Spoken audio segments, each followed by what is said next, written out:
What is going on, everybody? As always, a big thank you to everybody who clicked on the video. I greatly appreciate that, as always.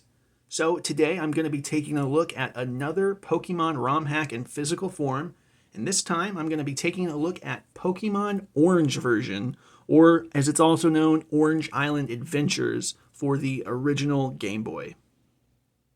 Now, I do want to go ahead and mention that there are technically 3 different versions of Pokemon Orange or Orange Island Adventures. There is this one for the original Game Boy, as well as one for the Game Boy Color and Game Boy Advance. You know, you've got Gen 2 and Gen 3 style Orange Island games.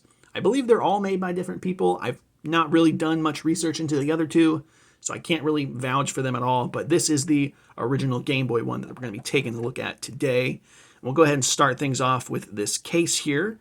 And there are actually 2 versions, or at least where I bought this from, there are 2 versions of the case. I went with this cover. I'll go ahead and throw up the other one if you guys want to take a look at that. I went with this one. I just felt it was a little bit more colorful. You know, I like the background of it, and I don't know, it was just very aesthetically pleasing. We've, of course, got this Dragonite here. If you're at all familiar with the Orange Islands anime or manga or whatever, you'll know Dragonite is quite the powerhouse from there. And then, of course, I do feel it is probably worth mentioning in all of my videos that despite all of this Nintendo branding, that this is not, of course, an official Nintendo game. It's just for the aesthetic purposes to make it look as real as possible. You know, got it kind of all around the case here, but it is not an official Nintendo game. All right, we'll go ahead and move to the back here. So we've got a little bit of text about the game here. I'll go ahead and let you guys pause that and read that if you'd like to, but I would like to bring your guys' attention to this second box here where it talks about Pokemon breeding, Gen 2 Pokemon, heroes, customizable appearance. I'm going to go ahead and give a spoiler warning. I don't believe any of that is possible. What I'm thinking likely happened is, like I said earlier, there are 2 other Pokemon Orange Island games out there. Maybe when they made this, they might have accidentally pulled from one of the other games, or maybe this was something that was technically promised in this game, and maybe I didn't come across it. I don't 100% know yet. Like I said, I will be getting a little bit more into that later, but I will be testing this trading a little bit later as well. But for now, let's just go ahead and take a look at the actual game itself here. I'll go ahead and pop that back there. I don't know how in frame that is, but I'll go ahead and take a look at Pokemon Orange here. So this, I feel, is probably what most people are seeing, like on Etsy or AliExpress. Like, this is like the standard cover for this game. I've also seen it in gray as well, like the gray cartridge as well. But I am glad that they went with this, I guess technically yellow cartridge. It does look, I mean, fairly orange. I do have an actual yellow right here. There's obviously a slight difference. Like, this is definitely more yellow. This is still yellow, but it works. I mean, it's orange. It's orange enough, you know. It looks pretty good. It's probably what yellow reproduction cartridges are like as well. I definitely prefer this to the gray one personally, but the gray, it doesn't look bad either. So now that we have taken a look at this very nice looking case here, very, very nice, they usually are, as well as this game here, I'll go ahead and slide this into the Game Boy and I'll show you just what we have got. All right, here we have it with Orange Island Adventures. So this is a ROM hack by D. Tyler of Pokemon Blue, I believe. And unfortunately, this was only ever updated twice. I believe it only had 2 versions. After that, it was abandoned. I'm not 100% sure why it never got finished. I couldn't really come across that information myself, but we'll just go ahead and start with some of the bad things and then kind of work our way out of it with some of the better things. So technically, this is an incomplete game, which means you can only do the first 4 gym badges of this game. However, if you are unaware, there's actually only 4 gym leaders in the Orange Islands anyways, so that's actually a decent amount of progress. But if you were looking forward to an epic champion battle with Drake, it's actually not in the game. Unfortunately, after that gym badge, there's really not a whole lot to do. It's kind of just empty or blocked off. This game was also pretty glitchy, if I'm being honest. One of the big ones that come to mind was anytime you fainted, you know, you got knocked out, lost all your Pokemon, whatever. I don't think I ever spawned inside of a Pokemon Center. Maybe once or twice, but usually I was spawning somewhere random on the map, usually close by to where I was. But then I almost always was like glitched inside of like a wall or something, and I would usually just have to surf out. Never really was a hindrance, and if I'm being honest, sometimes it actually was kind of a good thing. I'd like sometimes spawn like exactly where I wanted to be, so It's just kind of quick and convenient, but technically a glitch. I don't think that was on purpose at all. Definitely a little weird. There was also just general kind of glitches, you know, like text-based glitches or some overworld sprite stuff, like people walking through walls or hopping over things you're not supposed to be able to hop over, things like that. The gym leaders also, they didn't have any new sprite work done. They just kind of looked like the normal gym leaders, you know, like Brock, Misty, Surge, etc. They had the right names of like the gym leaders you'd actually be fighting, and their teams were the proper teams, like all that reflected and everything. That looked good, but there was no new sprite work done.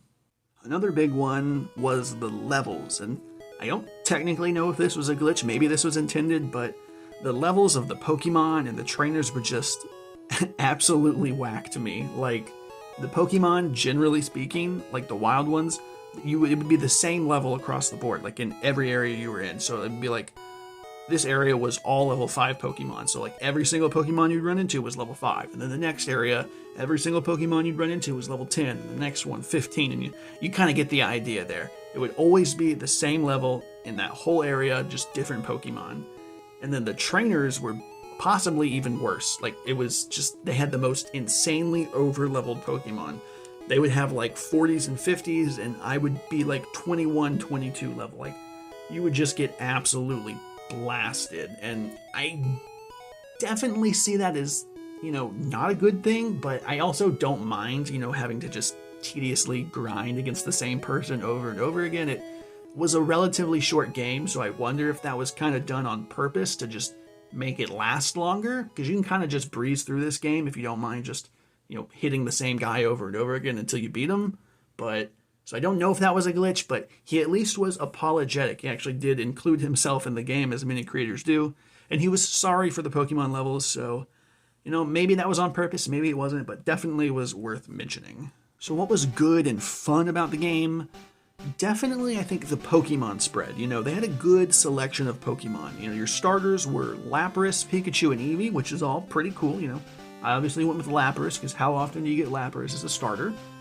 And then, of course, very early on, I think like within the first couple of routes, I think, or couple of areas, I was able to run into all of the starters, like Bulbasaur, Charmander, Squirtle, even the others like Lapras, Eevee, Pikachu. Like, you got a good selection of Pokemon, which is super neat. Then I'd probably have to say the overworld was probably the next strongest element. It obviously was not complete, not everything was done with the game, but what he did have was really cool, you know. Being able to just surf from all the different islands is really cool. You know, he actually had a board instead of a Pokemon, so you could just surf from the get-go. That was really cool. And even though there wasn't a whole lot to do on a lot of the islands, it was fun. He definitely put effort into it.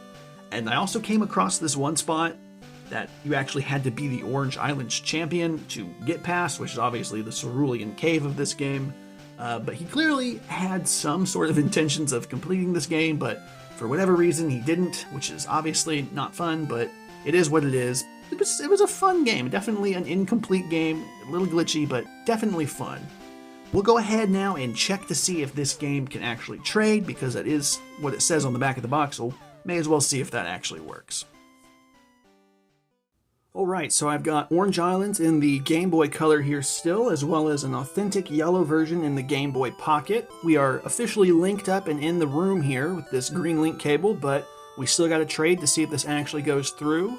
Probably going to have to set this down because it's kind of hard to operate this through a camera lens, but we'll go ahead and start up a trade here and see if we can actually get this to go through. Okay, Dragonair for Hypno seems like a pretty fair trade to me.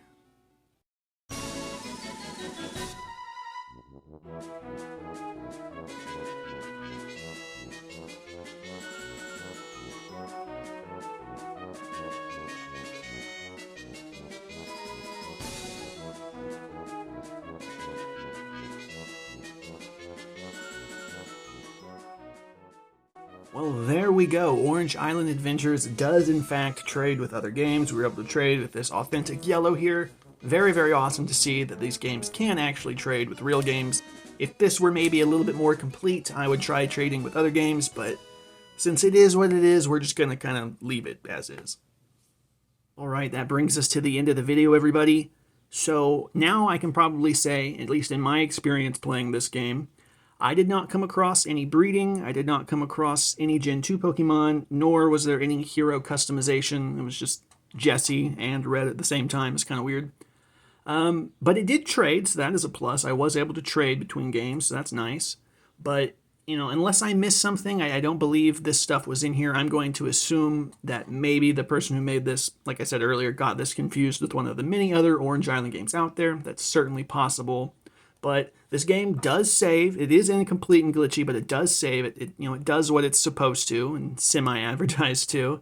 But as far as this game goes, if you guys want to play it, I would probably recommend checking it out as just like a ROM first, however you do that. But if you do want it physically, I will be leaving a link to this stuff down below as always. But unless you guys have any other questions, feel free to leave those down below. Leave a like, I would greatly appreciate that. And until next time, I'll see you all later.